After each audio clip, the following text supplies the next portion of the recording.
Mungkin ada yang lupa, tapi pasti ada yang ingat juga dong teh. Oh, ada yang lupa juga ya. Padahal paling itu legend banget gitu loh pas di pena. Tidak terlupakan ya kan. Oke, jadi mungkin ada yang lupa, mungkin juga ada yang belum kenal. Jadi kita kenal dulu. Boleh tuh teh, langsung aja dari saya perkenalkan. Nama saya Abdul Bayu Pranata, Dan saya Safira Maharani, kami dari Departemen Keprofesian. Nah, sekarang kita mau ngapain sih teh? Ini ada karung, ada pisau segala, ada ini. Nah, jadi sekarang tuh kita akan memberikan informasi dan memberikan tutorial juga mengenai cara pembuatan kompos metode Takakura. Akan tahu nggak nih kompos Takakura? Tahu dong teh, itu tuh metode pengomposan yang ditemukan oleh seorang peneliti dari Jepang teh, yang namanya itu Mr. Koji Takakura. Ditemukan tahun 2004 di Surabaya. Awalnya itu Mr. Takakura melihat banyak sampah-sampah domestik rumah tangga di Surabaya yang kurang terkelola. Jadi dia merasa resah gitu teh. Dia ingin memberikan solusi untuk mengolah sampah itu dengan cepat, rapi dan tidak bau teh. Wah, keren banget ya Kang. Nah, sebagai informasi juga, jadi kompos metode Takakura ini dibuat secara aerob ya teman-teman. Nah, langsung aja nih Kang, kita tunjukin alat dan bahannya. Ayo teh. Alat-alatnya yaitu yang pertama ada wadah berlubang atau keranjang dan bertutup. Fungsinya itu sebagai tempat dari komposnya nanti ya teman-teman. Kalau nggak punya keranjang juga bisa pakai ini nih yang kita kreasiin. Dan selanjutnya ada kardus. Kardus ini fungsinya untuk menutupi lubang-lubang dari wadah yang dibolongin tadi itu teman-teman, dan untuk menyerap air juga. Dan selanjutnya ada kantung untuk sekam. Kantung untuk sekam ini supaya nggak berserakan, dan disiapin 2 buah ya. Untuk yang satu untuk lapisan bawah dan yang satu lapisan atas. Selanjutnya ada pisau untuk mengiris dari gula merah. Selanjutnya ada gunting untuk menggunting sampah-sampah organik. Sebenarnya pakai pisau juga bisa. Selanjutnya ada sendok semen atau centong nasi. Fungsinya untuk mengaduk. Dan ada lagi semprotan. Ini untuk menyemprotkan molasenya. Dan alatnya lagi ada wadah untuk tempat membuat molase. Bahan-bahan yang digunakan adalah yang pertama starter kompos untuk mempercepat pengomposan dan sebagai lapisan kedua pada pembuatan kompos metode Takakura ini. Yang kedua ada sekam yang berfungsi untuk menyerap air yang akan dihasilkan dari pembuatan kompos. Yang ketiga ada sampah rumah tangga, bisa sayuran, nasi, buah-buahan, pokoknya yang organik, tapi jangan yang dari hewani ya, kita pilih bahan-bahan organik yang dari tanaman aja. Yang keempat ada IM4 sebagai dekomposer yang akan membantu mempercepat pengomposan. Kemudian yang kelima ada gula merah yang akan dibuat sebagai molase. Dan yang terakhir ada air sebagai pelarut gula merahnya. Sebelum masuk ke pembuatan komposnya, kita akan menunjukkan cara untuk membuat molasenya dulu nih teman-teman. Fungsi dari molase ini sebagai sumber energi dari bakteri pengurainya. Nah, yang pertama itu kita akan mencacah kecil-kecil gula merahnya.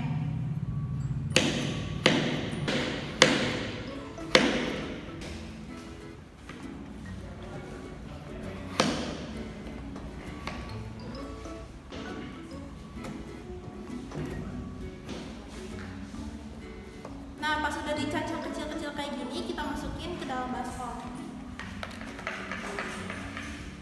Lalu tambahkan air sebagai pelarut gula merahnya.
tadi membuat larutan molasenya, sekarang kita lanjut ke membuat kompos dengan metode Takakura.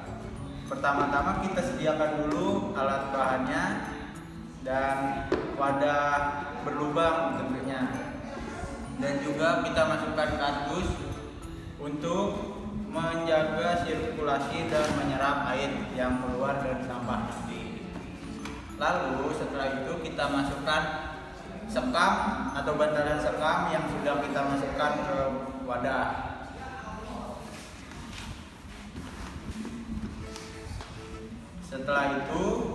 Setelah sekam dimasukkan, kita masukkan starter kompos yang sudah jadi. Fungsinya untuk tadi setebal kurang lebih 5 cm.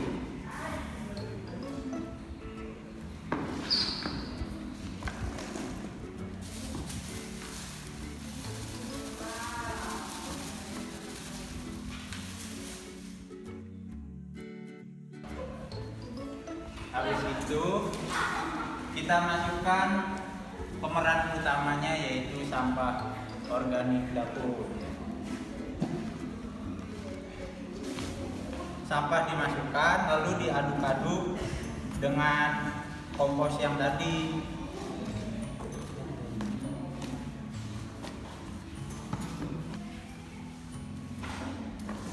Kita letakkan sampah-sampah ini di lapisan tengah.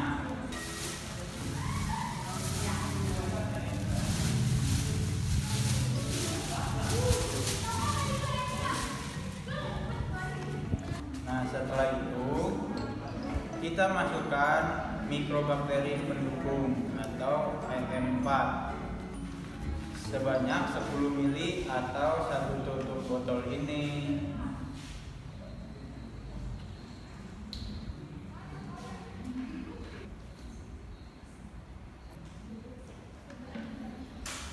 Lalu kita masukkan juga air molasinya sebagai energi untuk mikroorganisme bekerja.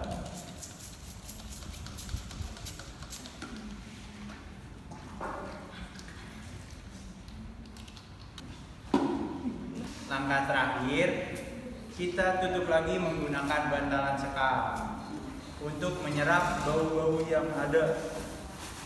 Langkah terakhir yaitu penutupan dan diamkan selama 2-4 minggu, dan sambil dicek apabila jarak segini itu hangat, maka proses pemasakan dari kompos ini masih berjalan. Letakkan di dalam ruangan yang terhindar dari air hujan. Wah, udah jadi nih Kak. Udah dong Teh, gampang kan? Apalagi alat bahannya bisa kita temui di dapur kita. Nah, ini kompos ini bisa kita panen dalam jangka waktu 2-4 minggu lagi nih Teh, teman-teman. Itu juga tergantung dari sampah yang kita masukin. Apabila teman-teman semua memasukkan sampah seperti kulit buah ini yang lunak dan berair, itu akan semakin cepat. Apabila sampah sampahnya itu kering dan keras, itu akan lama Teh. Wah, gampang banget gampang bikinnya. Teman-teman Takma Habib di rumah ini pasti bisa nih ngikutin kita buat bikin kompos Takakura ini. Saya ada pertanyaan nih Kak. Kelebihan kompos Takakura sama metode lainnya apa? Jadi kelebihan dari kompos metode Takakura ini yaitu bersih Teh, tidak berbau. Jadi bisa kita masukkan ke dalam ruangan juga dan rapih juga. Berarti beneran nggak bau Kak? Beneran Teh. Wah, seru banget nih Kak kalau nggak bau. Saya ada pertanyaan lagi nih. Untuk sekam sama IM4 tuh mutlak banget harus pakai dua itu atau bisa diganti Kak? Untuk sekam dan IM4-nya bisa kita ganti Teh. Sekam bisa kita ganti dengan tanah, IM4 bisa kita ganti dengan nasi yang basi, dan ragi tape, tahu kan teman-teman semua. Nah, itu bisa kita ganti dengan itu. Nah, berarti bahan-bahannya ini tuh opsional ya teman-teman, jadi bisa diganti gitu. Nah, seperti yang udah kita infoin di awal, kalau sekam itu berfungsi untuk menyerap air yang akan dihasilkan dari pengomposannya itu. Nah, kalau misalkan air bisa diserap, berarti nggak lembab, terus nggak bau jadinya komposnya, karena tanah tuh daya serapnya kurang, pokoknya lebih rendah gitu dari sekam. Jadi pastiin kalau misalkan teman-teman pakai tanah gitu ya, pastiin untuk sirkulasi udaranya tuh lancar, terus sama jangan terlalu lembab komposnya. Kalau misalkan emang terlalu lembab, tambahin lagi bahan-bahan organiknya. Terus kalau untuk yang 4 itu bisa seperti yang udah Akang sampaikan, bisa diganti pakai nasi basi ataupun ragi. Nah, kalian juga bisa nggak pakai decomposer gitu. Jadi kalian bisa pakai kompos starternya aja, karena di kompos starter itu udah ada bakteri pengurainya sendiri. Tapi ada tapinya nih Kang. Apa tuh teh? Kalau nggak pakai decomposer itu menguraikannya bakal lama, bisa sampai berbulan-bulan tergantung bahan organiknya yang sudah tadi Akang sampaikan. Betul banget tuh teh. Nah, kalau misalkan ada teman-teman mabim yang masih belum ngerti, itu bisa nanya ke Bang. Nah, untuk teman-teman mabim yang masih kurang mengerti, bisa ditanyakan ke Akang Teteh mentornya ya. Biar WA Akang Teteh itu nggak sepi-sepi banget gitu, jadi kalian chat aja mereka nanya-nanya kayak gitu, bisa banget. Nah, kan udah selesai Teteh, jadi kita sekarang tinggal nunggu. Kita closing aja ya Teh. Ya, boleh banget nih Kang. Ya, sekian dari